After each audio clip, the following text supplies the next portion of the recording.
text for the first time, 3G brought us online, and 4G delivered the speeds that we enjoy today. But as more users come online, 4G networks have just about reached the limit of what they're capable of at a time when users want even more data for their smartphones and devices. Now we're headed toward 5G, the next generation of wireless. It will be able to handle 1,000 times more traffic than today's networks, and it'll be up to 10 times faster than 4G LTE.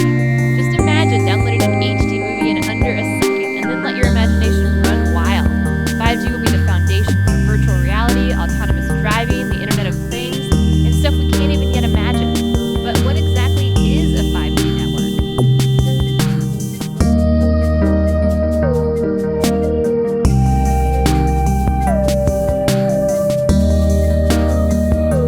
The truth is, experts can't tell us what 5G actually is because they don't even know yet. But right now, there are 5 brand new technologies emerging as the foundation of 5G: millimeter waves, small cells, massive MIMO, beamforming, and full duplex. First up, technology number 1, millimeter waves.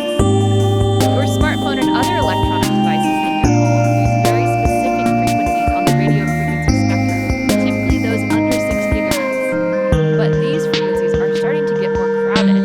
Carriers can only squeeze so many bits of data on the same amount of radio frequency spectrum. As more devices come online, we're going to start to see slower service and more dropped connections. The solution is to open up some new real estate.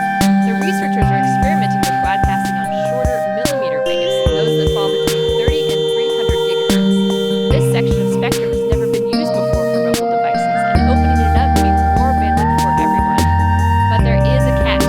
Millimeter waves can't travel well through buildings or other obstacles, and they tend to be absorbed by plants and rain. To get around this problem, we'll need technology number 2, small cell networks. Today's wireless networks rely on large, high-powered cell towers to broadcast their signals over long distances. But remember, higher frequency millimeter waves have a harder time traveling through obstacles, which means if you move behind one, you lose your signal. Small cell networks would solve that problem, using thousands of low-power mini base stations. These base stations would be much closer together than traditional towers, forming a sort of relay team to transmit signals around obstacles. This would be especially useful in cities. As a user moved behind an obstacle, his smartphone would automatically switch to a new base station in better range of his device, allowing him to keep his connection. Next up, technology number 3, massive MIMO. MIMO stands for multiple input, multiple output.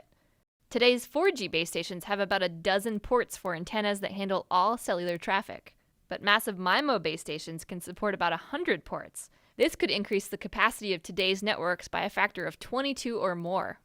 Of course, massive MIMO comes with its own complications. Today's cellular antennas broadcast information in every direction at once, and all of those crossing signals could cause serious interference.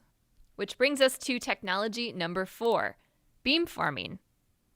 Beamforming is like a traffic signaling system for cellular signals.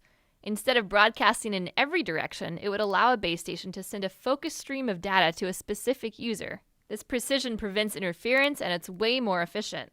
That means stations could handle more incoming and outgoing data streams at once. Here's how it works. Say you're in a cluster of buildings and you're trying to make a phone call. Your signal is ricocheting off of surrounding buildings and crisscrossing with other signals from users in the area. A massive MIMO base station receives all of these signals and keeps track of the timing and the direction of their arrival. It then uses signal processing algorithms to triangulate exactly where each signal is coming from and plots the best transmission route back through the air to each phone. Sometimes it'll even bounce individual packets of data in different directions, off of buildings or other objects to keep signals from interfering with each other. The result is a coherent data stream sent only to you. Which brings us to technology number 5, full duplex. If you've ever used a walkie-talkie, you know that in order to communicate, you have to take turns talking and listening. That's kind of a drag. Today's cellular base stations have that exact same holdup. A basic antenna can only do one job at a time, either transmit or receive. This is because of a principle called reciprocity, which is the tendency for radio waves to travel both forward and backward along the same frequency. To understand this, it helps to think of a wave like a train loaded up with data. The frequency it's traveling on is like the train track. And if there's a second train trying to go in the opposite direction on the same track, you're going to get some interference. Up until now, the solution has been to have the trains take turns or to put all the trains on different tracks or frequencies. But you can make things a lot more efficient by working around reciprocity. Researchers have used silicon transistors to create high-speed switches that halt the backward roll of these waves. It's kind of like a signaling system that can momentarily reroute two trains so that they can get past each other. That means there's a lot more getting done on each track a whole lot faster.